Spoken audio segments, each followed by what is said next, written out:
Hello hello sir, मी आनंद बोलतोय. हां बोल. सर तुम्ही कुठे होतात? मी कधीपासून तुमचा फोन ट्राय करतो. काय झालं? सर इथे थोडासा प्रॉब्लेम झाला. म्हणजे? काल मुक्ताला पोलिसांनी सागरच्या खुनाच्या आरोपाखाली अटक केली. मुक्ताला? हो, मी टिळकनगर पोलीस चौकीतनं बोलतोय. तुम्हाला जमलं तर तुम्ही याल का? मी ताबडतोब पोचतो आता. लगेच आलो मी तिकडे. आई मी आलो का? अरे गोवर्धन, अरे कुठं गेला? ज्योती, ज्योती, काय झालं? आत्ताच विनीचा फोन येऊन गेला. पोलिसांनी मुक्ताला अटक केली आहे. काय?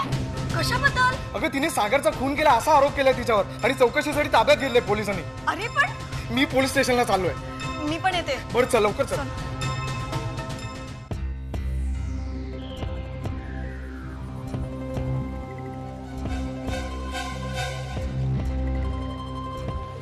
जयंत, तू मुक्ताला अटक केलीस? अरे तुझी हिंमत कशी झाली तिला अटक करण्याची? लहानपणापासून ओळखतोस तू तुला. ती स्वतःच्या नवऱ्याला मारू शकेल का? गोवर्धन जरा ऐकून घे माझं. मला काही ऐकायचं नाही तुझं. तुझ्या सांगण्यावरून मुक्ताच्या हातात बेड्या पडल्या. पण तुझी हिंमत कशी झाली मला कळलं. दोस्तपणाची लाज वाटते मला तुला.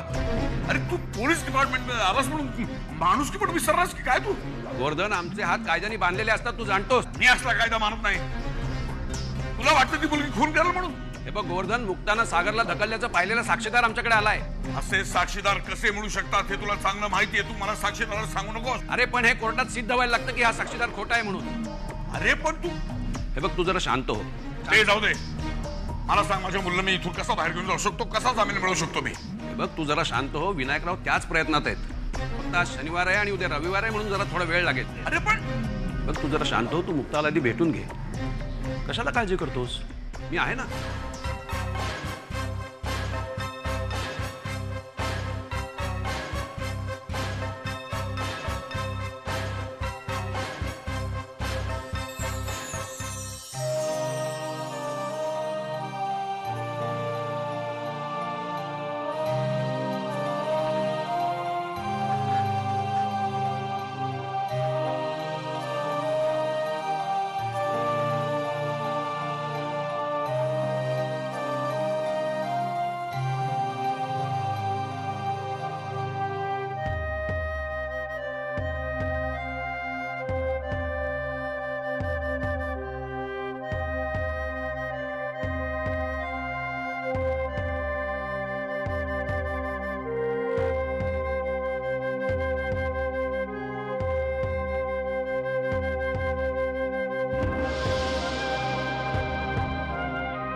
आई, तुम्हाला पाहिल्यापासून मी खूप बेचैन आहे. एकदा वाटतं तुमच्या समोर येऊन उभं राहावं आणि तुमचं दुःख संपवावं, पण मग लक्षात येतं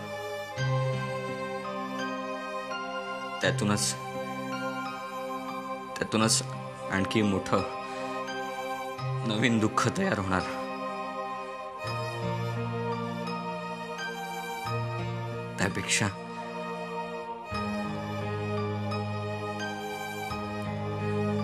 मुक्ता मला तुला भेटावंसं वाटतं. आणि आपल्या बाळालाही.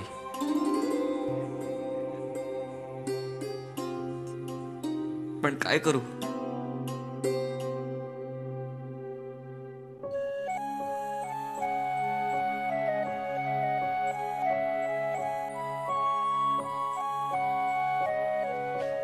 गोवर्धन, अरे बाबा, या पोरीची कधी सुटका होणार आहे त्या कोठडीतून? काय ताई, जामीन मिळावा म्हणून अर्ज केलाय. ते काय मॅजिस्ट्रेट समोर सुनावणी होईल, काय व्हायचं ते भिला. म्हणजे कधी ते अजून काहीच नक्की नाहीये. मला त्या पोरीच्या तब्येतीची खूप काळजी वाटते रे.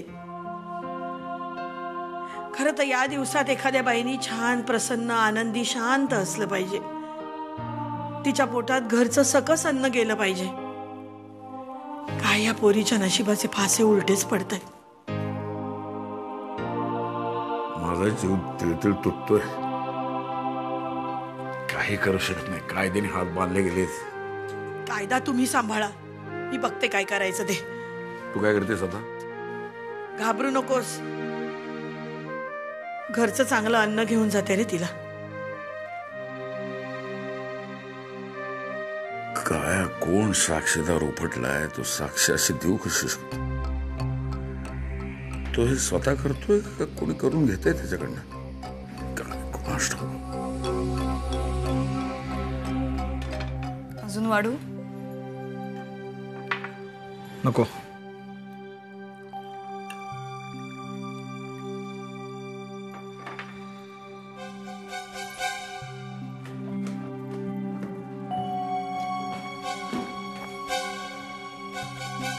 राकेश, तू इथेस? मीटिंगला का नाही आलास? मामा तुम्ही आलात? वाढू तुम्हाला? एक मिनिट, कामाचं बोलते. काय रे, फॉरेन डेलिगेट्स येणार होते मशिनरी पाहायला आणि तू तिथे आलाच नाहीस? राकेश,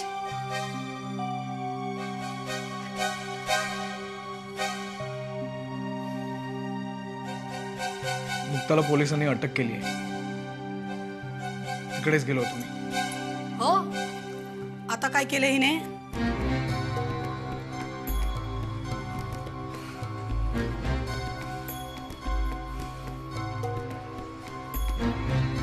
पोलिसांना म्हणे कोणीतरी आय विटनेस सापडलाय,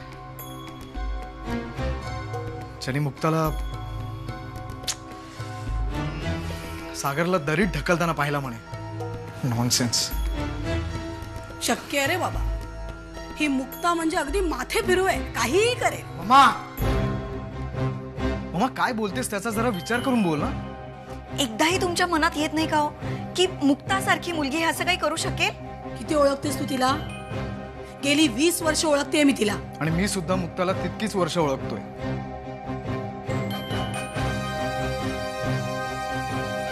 मुक्ता असं कधीही वागणार नाही. सागरला ढकलणं तर दूर, त्याला खरचटलं ना तरी सुद्धा तिच्या डोळ्यात पाणी येईल. मुक्ता असं वागूच शकणार नाही. हो, ठीक आहे. तुला जसं वाटतंय ना तू त्याप्रमाणेच वाग. तसंच केलंय मी.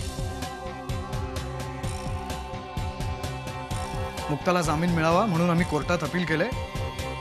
एक लक्षात ठेव मामा, काहीही झालं तरी मी मुक्ताला यातनं सोडवणारच.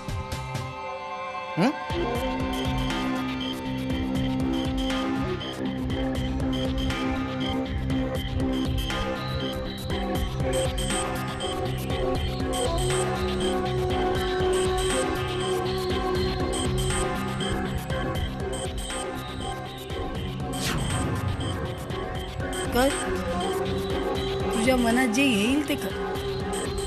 मी पण बघते विनायक रणदिवे कोर्टात कसे पोचतात ते.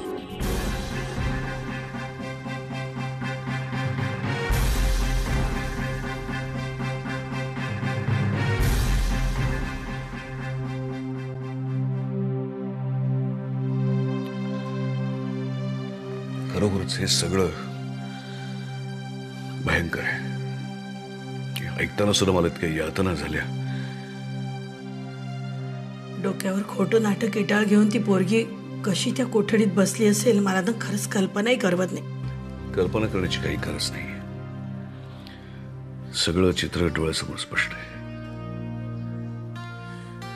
तुला सांगते अनिरुद्ध, आयुष्याने दरवेळेला इतकी माझी परीक्षा बघितली रे. दरवेळेला खचले, निराश झाले, पण तरी पुन्हा एकदा नव्या उमेदीने उभी राहत आले. पण या वेळेला खरंच हातबल झाल्यासारखं वाटतंय. कधी एकदा त्या मॅजिस्ट्रेट समोर त्या मुक्ताच्या अर्जाची सुनावणी होते आणि कधी त्या पोरीची सुटका होते. या दिवसाची वाट बघते बघ. अनुराधा, मला मान्य आहे की तुझ्यावर आणि तुमच्या कुटुंबावर सतत काही ना काहीतरी असे प्रसंग आले आहेत. पण एक लक्षात ठेव, दरवेळी तुम्ही याच्यातून बाहेर पडलात सुखरूपपणे. आयुष्यामध्ये चढ उतार तर अनेक असतात. This is just a passing phase. आणि माझी खात्री आहे यावेळीही तू निराश होणार नाहीस. आलो. सावकाश.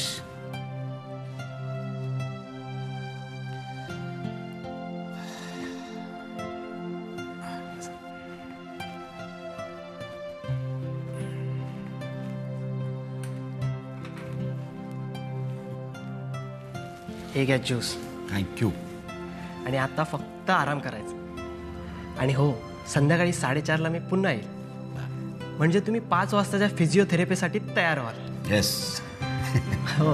आणि मी आता येतो. काही लागलं तर मला बोलवा. मी बाहेरच आहे इथे. ओके. तुझी खूप मदत होते रे बाबा मला. अहो, मदत कसली? ते माझं कामच नाही का?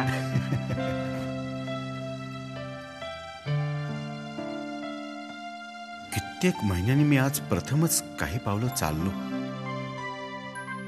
त्रास झाला थोडासा, पण कल्पनेपेक्षा कमी. आता पुढचे काही दिवस पायाचे व्यायाम आणि चालण्याचा सराव नियमितपणे केला तर डॉक्टर म्हणतायत तुम्ही घरी जाऊ शकाल.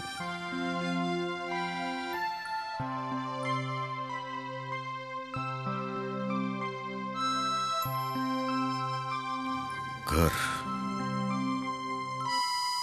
हॉस्पिटलमधून बरं होऊन घरी जाताना खरं म्हणजे आनंद व्हायला हवा. मला मात्र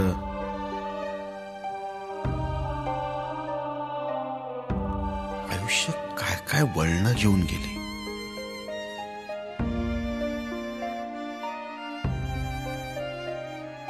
नको त्या चुका केल्या, नाही त्या माणसांच्या नादी लागलो.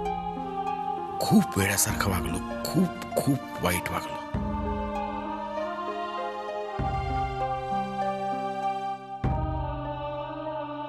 त्याच वागण्याची शिक्षा मिळाली.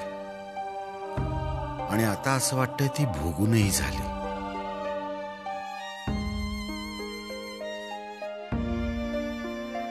आता नव्या पायाबरोबरच एक नवा दिवाकर सरदेसाई जन्माला आलाय.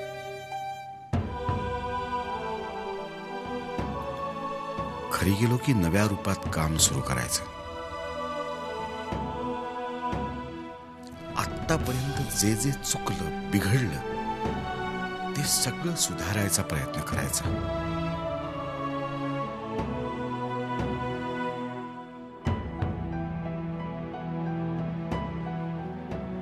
मेघना, मी येतोय.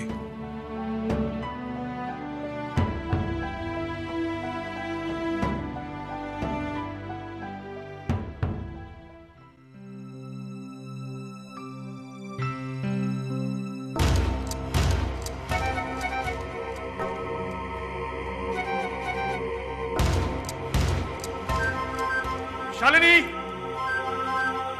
शालिनी. अहो, काय झालं काय? वाचा.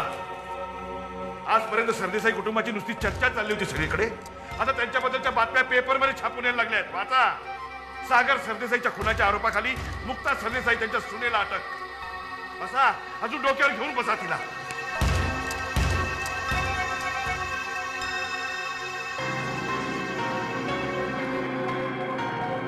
वहिनी मला एक कळत नाहीये, ही आपल्या घरातली बातमी इतक्यात बाहेर गेली कशी?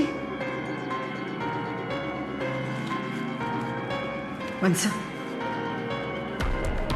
मला माहिती हे काम मेघनाचंच आहे. तिला कोणीतरी जाब विचारायलाच हवं. तिला अद्दल घडवायलाच हवी. अमृत डेअरीच्या सरदेसाई कुटुंबातील मोठी सून मुक्ता सरदेसाई हिला चौकशीसाठी अटक. सुप्रसिद्ध उद्योजिका कैलासवासी सुलोचना देवी सरदेसाई यांच्या नात सुनेवर स्वतःच्याच नवऱ्याचा सागर सरदेसाईचा खून केला असा आरोप. वा, एक्सिलेंट.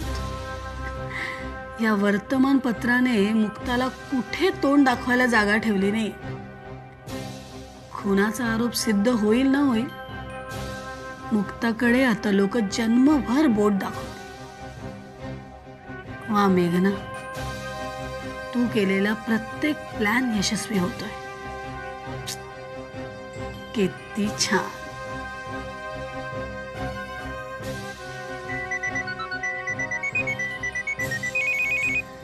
हॅलो, मेघना सरदेसाई बोलते. हा बोला. काय? नाही, दिवाकर तर कधीच निघालेत विपश्यनेसाठी इगतपुरीला यायला. हो,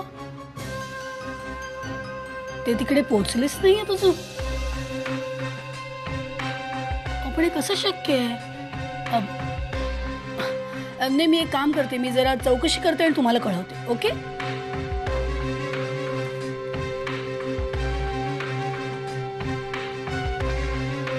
दिवाकर इगतपुरीला पोहोचलेच नाही. मग गेले तरी कुठे?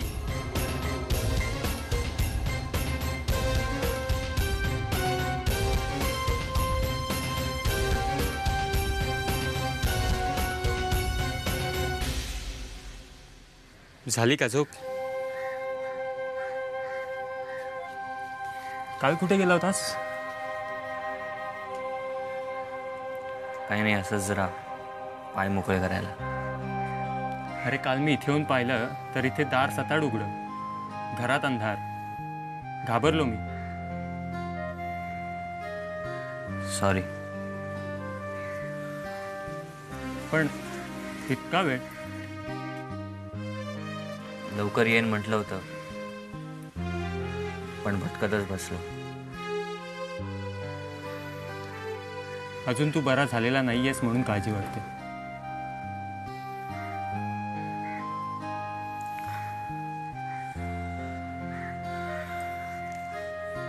घे, काल तू पेपर मागवला होतास, आज मी आठवणीने आणला. येतो.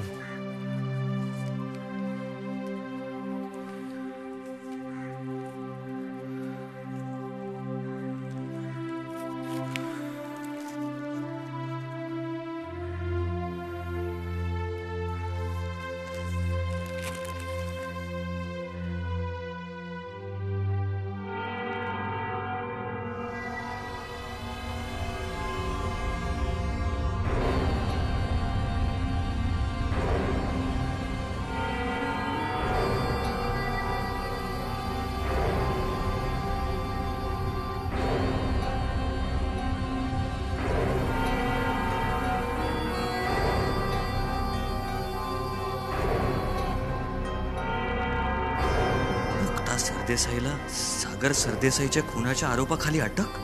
हे काय?